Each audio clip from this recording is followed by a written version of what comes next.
Les renseignements contenus dans le balado Action rapide sont donnés à titre informatif et éducatif. Ils ne peuvent pas se substituer à l'avis des professionnels de la santé. Si vous avez des questions sur votre état de santé, consultez un professionnel. Les animateurs reçoivent des honoraires à visée éducative d'Altamed et d'Alliance Pharma pour ce balado. Ils sont seuls responsables de son contenu. Bonjour et bienvenue à notre podcast Action rapide, un podcast fait par des pharmaciens et pour des pharmaciens qui veulent du contenu clinique structuré, applicable rapidement malgré un quotidien plus que chargé. Aujourd'hui, je suis accompagnée de Judith, qui est pharmacienne et passionnée de clinique et de tests de laboratoire, bien sûr. Ben oui, c'est plus un secret pour personne.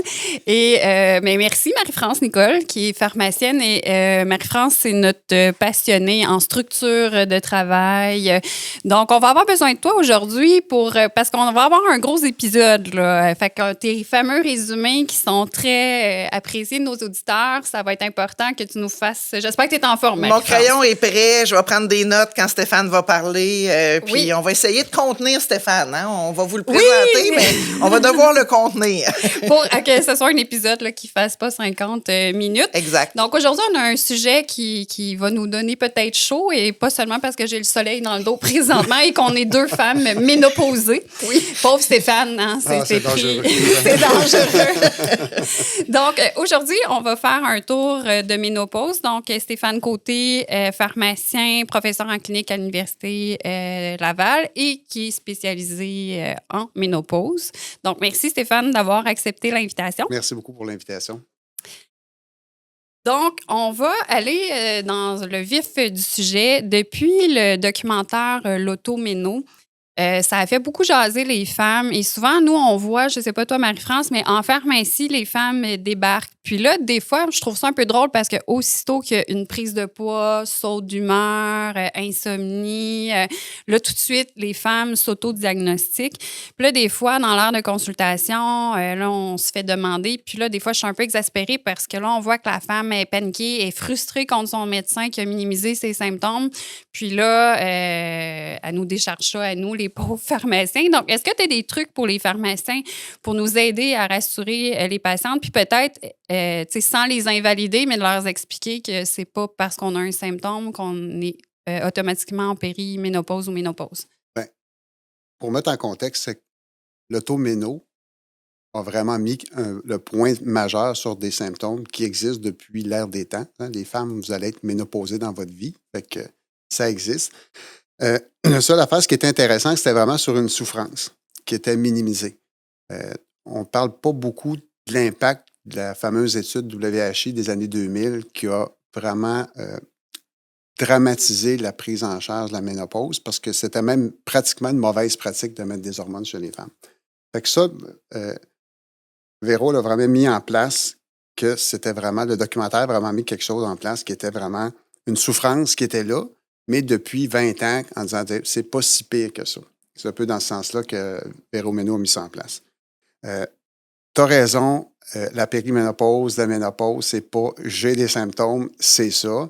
L'envers de la médaille, c'est qu'on voit toutes sortes de patients. Pour vous mettre un petit baume, je parlais avec des gynécos, des endocrinos la semaine passée qui sont sur les boards canadiens et ils se font écœurer, eux autres aussi, pour dire qu'ils ne connaissent rien en ménopause. Ah oui? Ah okay. Oui. Fait que pour dire que. Mais ils ont des symptômes réels. Le problème, c'est que c'est pas toujours spécifique à. Okay? Oui, j'ai 52 ans, j'ai des symptômes. Là, vu que l'air du temps est de la ménopause, fait que souvent, les patientes arrivent dans nos bureaux en disant ben je pense que je suis ménopausée ou ben je pense que je suis périménopausée. Puis là, ils décrivent plein d'affaires. Fait que c'est un peu ce que. Mais la beauté des choses, fait qu'il faut quand même. Il y a des questionnaires qui existent, qui est le ménopause Q6, qui est super bien fait. C'est un petit questionnaire, 6 questions. Le but n'est pas de diagnostiquer. Hein. Notre rôle est. On ne veut pas diagnostiquer un problème. C'est notre impression clinique.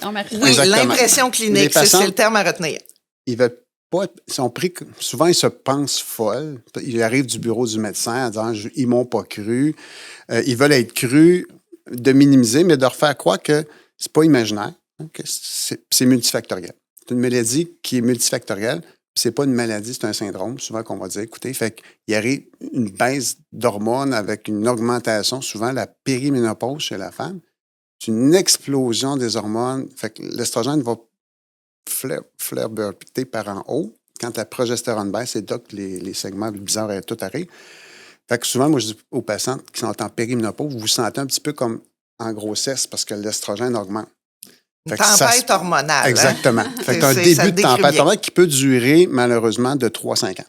Fait que cette augmentation-là, ben, les patientes le ressentent, différentes patientes à différents symptômes. Fait que c'est un peu ça qu'on va essayer de relativer avec des questionnaires, d'essayer de mettre des structures pour que la patiente, quand elle va arriver dans vos bureaux de pharmacien, de dire OK, oui, on va évaluer ce qui est là, puis il y a d'autres affaires qu'on va regarder parce que, comme je disais, ça peut être plein d'autres facteurs.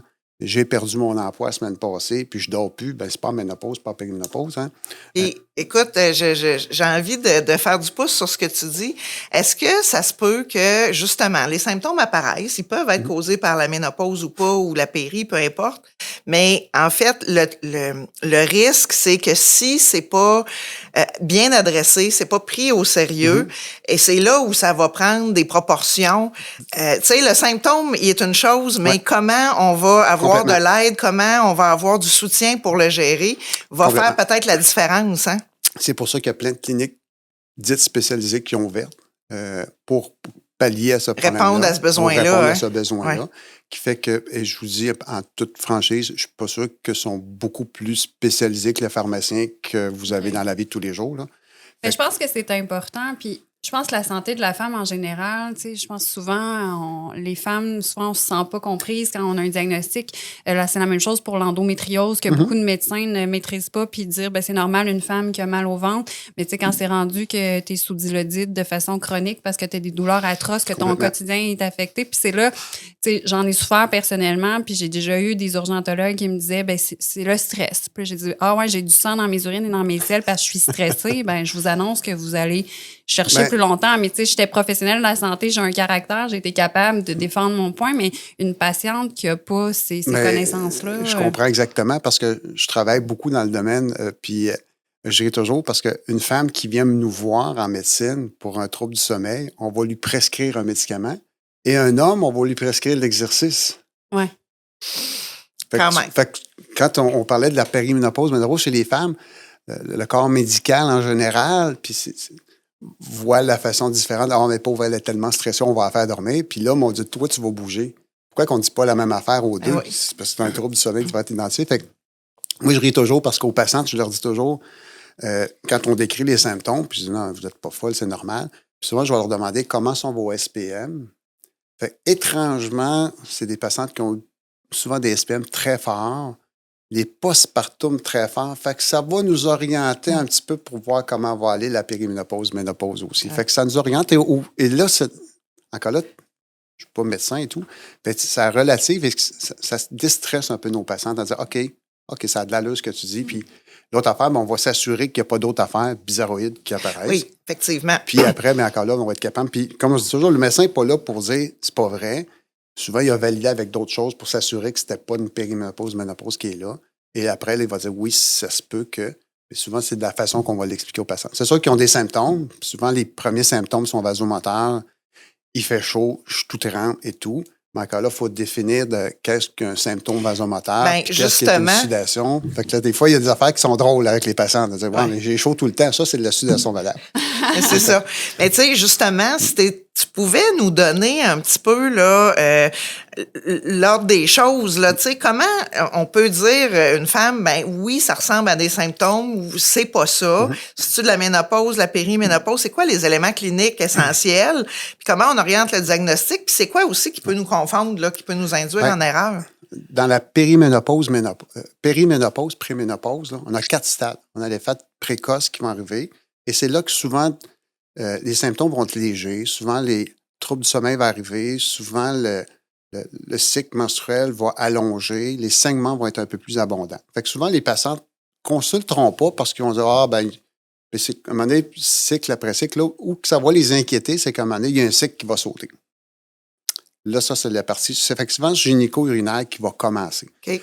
Malheureusement, quand l'estrogène augmente, c'est là que les symptômes vasomoteurs vont commencer à apparaître aussi. Fait que le cycle bizarroïde d'estrogène, parce que comme je disais tantôt, l'estrogène monte, progestérone baisse, qui fait que l'endomètre n'est pas protégé. C'est pour ça que ça se met à saigner tout le temps, tout croche. OK. Fait que c'est un des symptômes qui apparaît. L'autre affaire, les symptômes vasomoteurs apparaissent malheureusement rapidement, qui vont avec l'insomnie, qui vont avec les sueurs nocturnes aussi. Fait que souvent, les 3 premiers vont apparaître. Fait que souvent, les patientes vont vous consulter pour ça. Je dors pas bien, je me sens pas bien. Fait que c'est un des premiers symptômes. Malheureusement, périménopause, dans les phases précoces et même tardives, j'ai aucune prise de sang, malheureusement, je dis. Oui, je vais te revenir plus tard, mais c'est pas parce que tu me dis qu'il n'y a pas de prise de sang, je vais quand même t'en reparler Oui, quand on même. va en reparler tantôt. Mais en périménopause, ça ne sert à rien. J'ai un cycle qui marche, fait que ça ne me sert à rien, malheureusement, de faire quelque chose. Il faut que je me fie aux symptômes. Et ce qu'on veut, c'est de traiter les symptômes que la patiente décrit. Fait que ça, oui, je peux dire que les patientes peuvent avoir raison parce qu'on est capable de les aider dans différents moyens, encore là, de différencier qu'est-ce qui est. On a des grés pour évaluer une sudation avec la sueur nocturne et tout, pour différencier qu'est-ce qui est une sueur nocturne de qu'est-ce qui est de la sudation. Parce que il y a des médicaments qui nous font suer. Oui. Pas les patients, là, mais des médicaments. Les patients aussi. Les patients aussi. Mais il y a des médicaments qui nous font suer. Puis, je ris toujours parce qu'il y a des patientes chez qui on a augmenté, exemple, l'Effexor, puis son maître tout trempe. Et pourtant, on dit, on le donne des bouffées solaires, mais à une certaine dose. Oui, j'ai déjà eu un patient, puis souvent la diastolique se met à monter aussi. Exactement. En même fait temps. Que les patients se mettent à suer à en haut de 75 mg. Ben, c'est parce que le mécanisme d'action a changé qui fait qu'on devient. Fait que là, ça fait drôle parce que là, le patient, c'est un médicament qui devrait contrôler, empire vos problèmes. Fait qu'on le ramène, puis on va avec d'autres choses. Mais généralement, moi, j'aime bien de mettre en place, le monde me trouve bien tanac, mais foutu formulaire. Toi. Non, parce qu'on est capable de mettre des chiffres puis des évaluations de patients. Objectiver certains symptômes. Puis ça devient important pour le M6 aussi parce que, même en périménopause, parce qu'il y a des symptômes qui apparaissent majeurs là, que la patiente ne te parlera peut-être pas là. De la sécheresse vaginale, des douleurs à la relation, qui, elles, sont... Quand on va dire qu'une fois par mois, le conjoint se plaindra c'est ça, pas. nos patients, ce pas des professionnels de la santé qui vont commencer à tout nous expliquer. Mais quand on a commencé à régler le problème 1 et 2, ce qui était mineur devient majeur. Fait que c'est ça qui devient intéressant. Fait que les questionnaires deviennent... Ce qu'elle avait mis à pas trop pire, là, à un moment donné, quand on a réglé les problèmes de bouffée de chaleur puis de cycle bizarroïde, et là, on est capable vraiment de relativiser troubles du sommeil et tout. Fait que généralement, on est capable. Mais ce questionnaire-là, on le trouve où exactement? Partout. Il y a des questionnaires sur les bouffées de chaleur, il y a des questionnaires sur le MQ6, qui est un vraiment, je trouve, bien fait parce qu'il touche vraiment à autant bouffée de chaleur, le cycle, puis sur l'humeur et le sommeil. Là, OK. Avec les troubles gynéco-urinaires, qui fait que ça couvre vraiment un peu plus. Fait que juste ce questionnaire-là, déjà, on peut valider. C'est à partir de ça que les médecins se guident pour faire un diagnostic. C'est le pendant qu'on sert souvent avec l'andropause.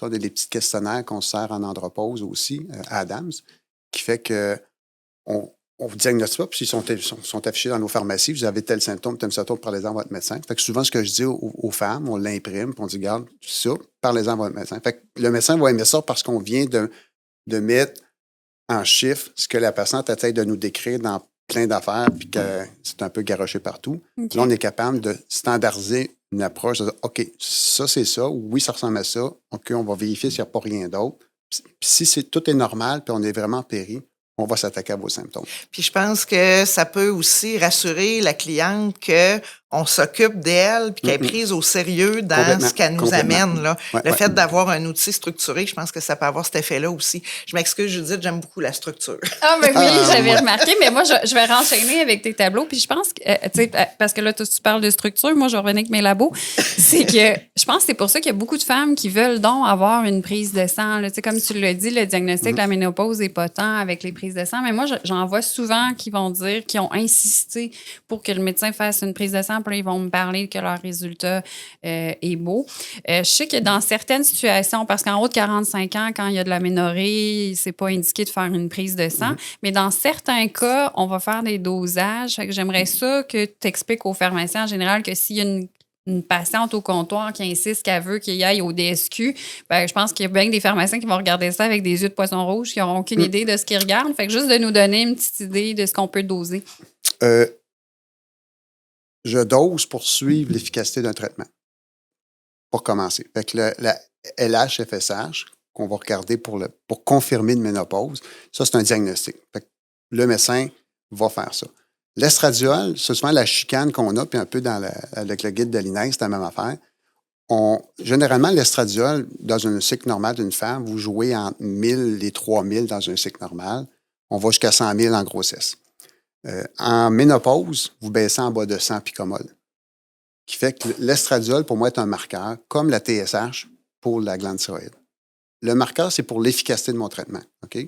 Un coup qu'on a un dosage en bas de 100, fait que si la femme a dit oui, j'ai un FSH en haut de 30 et j'ai un estradiol en bas de 100, ça confirme avec une aménorrhée. C'est pour ça que l'INES était clair. Maintenant, on n'a plus besoin de prise de sang. Ça fait qu'une aménorrhée de plus d'1 an pourrait, chez une femme d'en haut de 50 ans ou 45 ans, pourrait confirmer que c'est vraiment une ménopause. On s'est chicané, parce que j'ai eu la chance de siéger sur le guide de l'INES aussi en ménopause. On a chialé un petit peu parce que je ris toujours, les gynécos sont d'accord, puis quand je regarde un endocrino, qu'eux autres, ils aiment bien les prises de sang pour confirmer. Je m'entends très bien avec eux. Et ça graffine un petit peu. On leur dit, tu sais, c'est comme je dirais, je te regarde, t'as de l'air en hypothyroïdie, m'a traité pour l'hypothyroïdie, mais non, t'es en hyper. Fait ouais. Faut que moi, je trouve que le labo relative le symptôme. Ça décrit ça confirme ce que j'avais avec les symptômes. Fait que la prise de sang, fait que je pense qu'il y a beaucoup de praticiens qui vont prescrire la FSH pour confirmer. Donc, c'est en bas de combien d'estradiol? En bas de 100. Généralement, en bas de 100. Fait que, en bas de 100, on va confirmer vraiment qu'on n'a pas. Pourquoi là, en bas de 100 aussi, chez les femmes qui peuvent avoir une FSH élevée, chez les femmes un peu plus rondes, l'aromatase qui transforme la testostérone, la cholestérol en androgène. Fait que chez ces femmes-là, des fois, on peut avoir une concentration d'estrogène un peu plus élevée pendant un petit peu plus longtemps. Okay. Fait que ça peut arriver aussi. Fait que même si des fois, la FSH, on voit de l'estradiol, comme ça, que l'estradiol est encore à 200, 210. Pourtant, fait que oui, ils sont en guillemets aménorrhés, mais on a un concentrant d'estradiol. Fait que théoriquement, on ne pourrait pas confirmer qu'il serait en ménopause technique, là, parce qu'on a encore des concentrations. Fait que ça, on le voit aussi chez des femmes avec un IMC en haut de 25. Souvent, l'aromatisation va faire que l'estradiol se transforme. Fait il va être un peu plus élevé. OK, parfait. Bien, merci. Ouais. Ça répond bien à ma question. Là, Stéphane, là, je m'en vais dans le très, très, très concret. Parce que depuis le début, on était un peu quand même dans le théorique. Oui. Moi qui adore les résumés puis les choses claires, pour les pharmaciens qui manquent de temps puis que la salle d'attente est pleine, qu'est-ce que tu nous donnerais comme algorithme là, super action rapide? Par quoi on commence quand on parle de traitement? Quand est-ce qu'on traite? C'est quoi? Dans quel cas, c'est de l'hormonothérapie? Dans quel cas, c'est d'autres choses? Puis quand est-ce que on devrait référer malgré le traitement parce qu'il se passe quelque chose? Là? Fait que fais-nous un petit ménage top chrono. Top chrono, OK. On y met de la pression. Ouais. Non, pas de pression. Moi, je ris toujours, pas de pression. Moi, je ris toujours. C'est un sujet, on a parlé, c'est un sujet touché chez les femmes. Si vous voulez vraiment faire quelque chose en ménopause, s'il vous plaît, faites pas ça au comptoir de consultation, tu sais, le petit mot psychologique, parce que je me verrais... Moi, je ris toujours parce que j'ai des étudiants de 4e année, puis souvent, je leur dis, ça me gratte au niveau génital, puis là, je parle assez fort que tout le monde, du coup, ils viennent rouges. Fait qu'imaginez la pauvre patiente de l'autre bord qui veut compter ses problèmes gynéco-urinaires parce qu'elle a une sécheuse vaginale jusqu'à le goût de se frotter sur le sphate, parce que une patiente m'avait compté ça. Fait que je pense pas qu'elle va vous compter ça au comptoir, OK? Non. Fait que on prendra rendez-vous après, mais juste la sortir puis se mettre au comptoir. On évite faut s'assurer que les red flags ne sont pas là. Fait que tout segment bizarroïde pour les cancers utérins, là, pour être certain qu'il n'y a rien de bizarroïde qui sont là. Fait que ça, on va s'assurer pour ce qui est de là. Pour les traitements rapides, évidemment, la première ligne va rester l'estrogène topique transdermique. OK?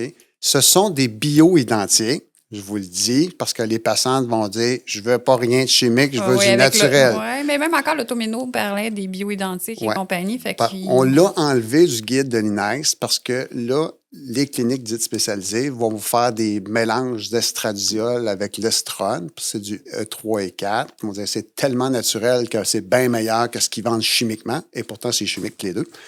Fait que puis là, vous cherchez une pharmacie, fait que ça coûte une fortune. Fait que l'estradiol transdermique, premier choix. En passant, s'ils veulent du naturel, Prémarine, c'est de l'urine de rien plus naturel que ça. Là. Fait que ça, c'est pas notre première affaire. L'autre affaire, on n'a plus besoin de doser la FSH. Un coup qu'on a un diagnostic d'établi, le seul critère qu'on va suivre, c'est l'estradiol. Fait que moi, souvent, On part un traitement, 3 mois plus tard, je dose. On vise entre 3 et 400, généralement. Je dirais que 350, c'est pas mal notre target. Et avec ça, un coup que je l'ai fait, établi, me recevoir, on arrête. Les patientes peuvent encore décrire des symptômes bizarroïdes, d'autres symptômes, je dors pas bien, tout. Ben là, on va traiter à la pièce certains symptômes qui sont à traiter parce que là, j'ai vraiment traité ma ménopause. Moi, je fais souvent le pendant avec la thyroïde. Je peux avoir une TSH super normale, un coup traité, mais je suis constipé, j'ai d'autres affaires. Ben là, c'est plus attitré. Fait que le transdermique. Puis pourquoi on choisit plus le transdermique que le Péros? On a des meilleures concentrations sériques, plus établies et plus stables que le Péros. L'autre affaire, l'estrace, même si c'est un estradiol, malheureusement, vous ne serez pas capable de le doser. Parce que l'estrace se transforme en estrone et l'estrone ne dose pas sanguin. Ah, bien, c'est pertinent à savoir. D'où c'est l'importance d'avoir une transdermique ou quand je veux vraiment suivre, parce que souvent l'erreur, le monde dit « Ah, mais je suis rendu à monter à l'estrace à 2 mg, puis je suis encore en bas de 100. » Bien, c'est normal. Parce que on le verra la molécule, pas tu ne le verras pas plus. Ah, mais c'est un point très important. Oui, tout à fait. C'est pour ça que le transdermique, on est capable de le quantifier. C'est une libération prolongée, beaucoup plus le fun, puis beaucoup plus facile à aller. C'est sûr que les femmes, des fois, vont dire « Ouais, mais du transdermique, je trouve ça désagréable avec le gel et tout. » Ben, crémez-vous le soir avant de vous coucher, puis ça va être moins compliqué. Fait que, généralement, je me bats pas. Je me bats plus avec les timbres que le gel, mais l'efficace, en tant que le gel et timbre, l'efficace, c'est la même. C'est la même, c'est du transdermique. Puis souvent même, je dirais que chez les femmes, chez qui on se pose des questions sur l'application, puis qu'on ne sait pas trop, puis on a encore des dosages en bas de 100, souvent, je vais aller avec du transdermique, parce que je sais que j'ai une libération continuelle, puis souvent qu'un estradiol 75, un patch 75, généralement, je règle complètement les problèmes chez ceux avec qui j'ai de misère à doser dans la forme topique transgel. Puis maintenant, si on va chez les femmes, tantôt, tu as parlé de la venlafaxine qu'on utilise pour les bouffées de chaleur. Chez les femmes pour qui l'hormonothérapie est contre-indiquée, souvent, on voit encore dans les milieux la fameuse clonidine et la venlafaxine. Est-ce qu'il y a quelque chose de mieux maintenant qu'on peut offrir à nos patientes? On a maintenant une nouvelle classe qui est les imiteurs du NK3 qui sont sortis très récemment. On a le Veoza qui est sorti, ça fait peut-être 1 an. Le nouveau, on l'attend de Bayers, c'est que M. Trump a mis un sticker qui fait que tout médicament qui sort aux États doit être le même prix qu'au Canada, qui fait que s'il vendrait, mettons, 100$ au Canada, mais 2000 aux États, ils ne peuvent pas. OK. Fait que là, Bayers est pogné. Fait que puis il n'y a plus une compagnie qui sort de médicaments. Lui, il s'appellerait l'INQA. On l'attend. Aussi, l'avantage versus l'autre, c'est qu'il y aura peut-être moins de prise de sang au niveau hépatique. Mais personnellement, Veoza, moi, je le recommande beaucoup chez les femmes cancer du sein. Ça peut faire monter les enzymes hépatiques? C'est parce qu'on a eu un cas avant la commercialisation, une augmentation des enzymes hépatiques. Et là, Santé Canada a exigé d'avoir des enzymes hépatiques 1 mois, 3 mois, 6 mois, 9 mois, 1 an. Et sur les 3000 patients qu'on suit, on n'a eu aucune augmentation d'enzymes hépatiques. Fait qu'on ne sait pas, parce que, tu sais, une déclaration, je me suis soufflé la gueule hier, puis j'ai pris le médicament, mes enzymes hépatiques sont élevées. Ah, il faut que je le déclare enzymes hépatiques élevées. Fait que c'était arrivé. Mais dans la littérature, présentement, on n'a jamais eu de cessation de traitement avec des enzymes hépatiques élevées. Mais c'est pratiquement aussi efficace que l'hormonothérapie pour les symptômes vasomoteurs. Puis ça, j'imagine, c'est juste les assureurs privés qui couvrent. Présentement, oui. Comme c'est très nouveau, malheureusement très peu connu par les omnipraticiens. Moi, je travaille beaucoup avec les oncologues parce que je me fais appeler par les oncologues. J'ouvre une parenthèse, je suis hors indication, je le recommande chez les cancers de la prostate. Ah oui? Cancer de la prostate chez l'homme, chez qui je donne une hormonothérapie pour arrêter la testostérone. Les patients hommes viennent aussi en symptômes vasomoteurs tellement qu'ils veulent arrêter leur traitement. Fait qu'on a commencé à le recommander chez les hommes, ça marche.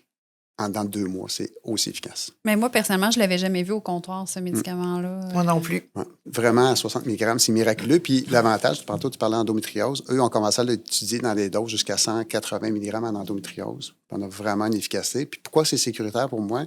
C'est que même à des hautes doses, on a des baisses de testostérone puis d'estrogène.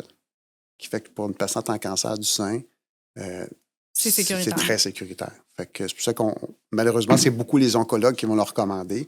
Mais personnellement, clonidine, ça devrait être arrêté. Les lignes directrices sont claires, aucune efficacité, à part brasser la pression, 0 pin bar. Venlafaxine, ISRS, moi je ris toujours parce que dans la littérature, on parle de 35-40 % d'efficacité.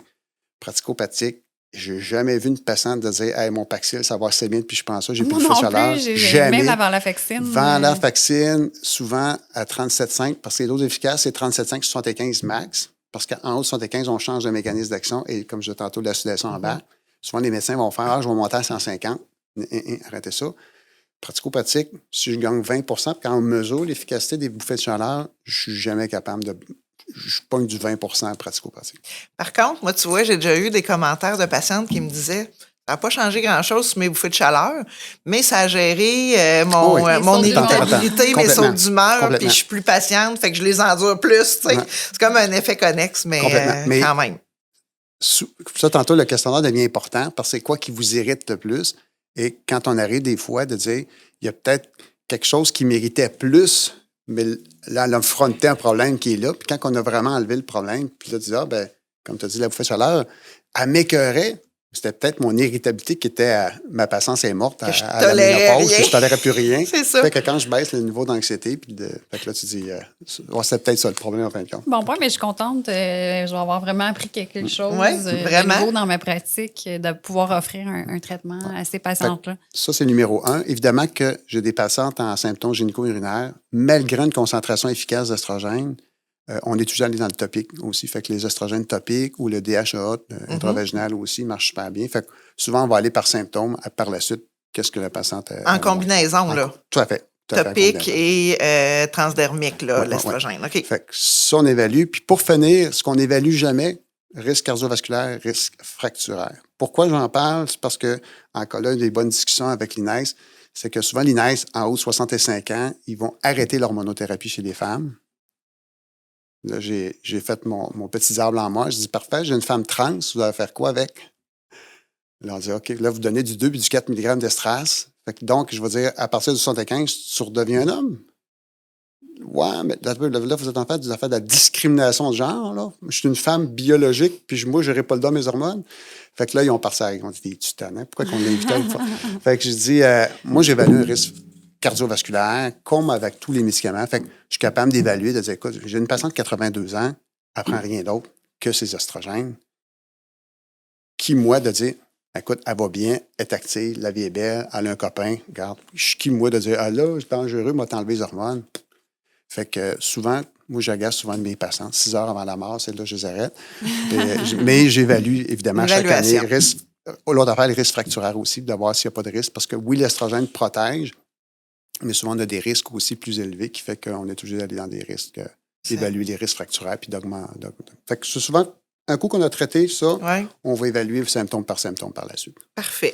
Fait qu'écoute, ça nous amènerait à mon fameux petit résumé que les auditeurs apprécient tellement. Fait que je vais essayer, encore une fois, de répondre aux attentes. Fait que ce que je retiens de ce qu'on vient de se dire, c'est que l'automéno, ça a permis d'ouvrir la discussion. Puis ça a permis, je pense, de sensibiliser les professionnels de la santé sur le fait que oui, il y a des femmes qui ont des souffrances, des symptômes pour lesquels on n'a peut-être pas répondu à leurs attentes. Fait que c'est vraiment le point positif. Par contre, il y a eu peut-être là une dérive dans l'autre sens où on a tout amené, tout était dû par la ménopause. Fait qu'il y a peut-être ça.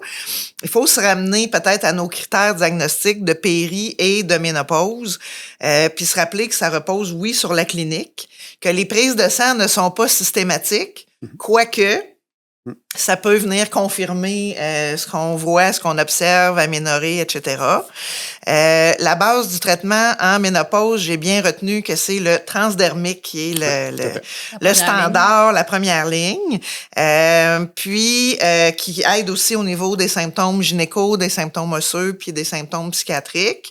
Quand l'hormonothérapie est contre-indiquée, ben là, on y va plus par symptômes pour essayer de soulager, mais il y a quand même des choses qui peuvent être faites. Là. Est-ce que tu peux répéter, Stéphane, je ne sais pas si tu l'avais mémorisé pour ton résumé, le nom du médicament Veoza. Veoza. Veoza. Oui, tout à fait. Et peut-être le nom du questionnaire. Je pense qu'il y a des pharmaciens qui vont vouloir. MQ6. Ménopause s'appelle MQ6. Le questionnaire en français, MQ6. Oui, tout à fait. Il est super bien fait par une gynéco de Montréal. Fait que elle a vraiment pris les questionnaires ménopause qui existaient avec, en recherche, 28 000 questions, là, qui fait qu'on ne sert jamais pratico-pratique. Puis elle a résumé en 6, qui est vraiment stratifié pour les 6 questions qu'on veut traiter dans la ménopause, qui est, comme on a parlé, vasomoteur, insomnie, gynéco-urinaire, psychologique. Fait que souvent, on traite à peu près tout avec ça, ce petit questionnaire-là. Excellent. Tu as bien réussi encore une fois, Marie-France. Je pense que les auditeurs vont. J'espère qu'ils vont pas skipper tout le bout qu'on parle puis juste écouter tes résumés. Il faut faire attention. Oui, c'est ça.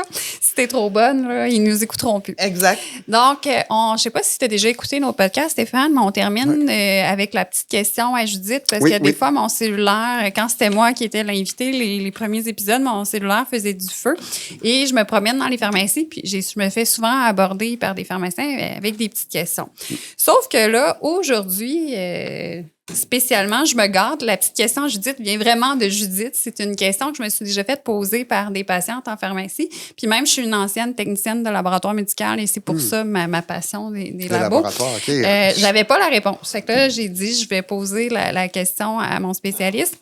C'est une femme, justement, que le médecin voulait essayer de voir si la femme était vraiment en périménopause et elle avait une prise de sang pour l'estradiol. Puis là, elle me demandait, est-ce que je dois arrêter mon contraceptif? Elle dit, je pense que le médecin m'a dit qu'il fallait que je l'arrête, mon contraceptif oral, mais je me souviens plus trop. Puis c'est combien de temps avant qu'il faut que je l'arrête, s'il faut que je l'arrête?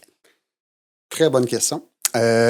Contraceptif, progestatif seul, aucun problème. C'est-à-dire que si c'est du Mirena ou un implant, peu importe le progestatif seul, ou Sline, aucun danger parce qu'on ne joue pas sur l'estradiol.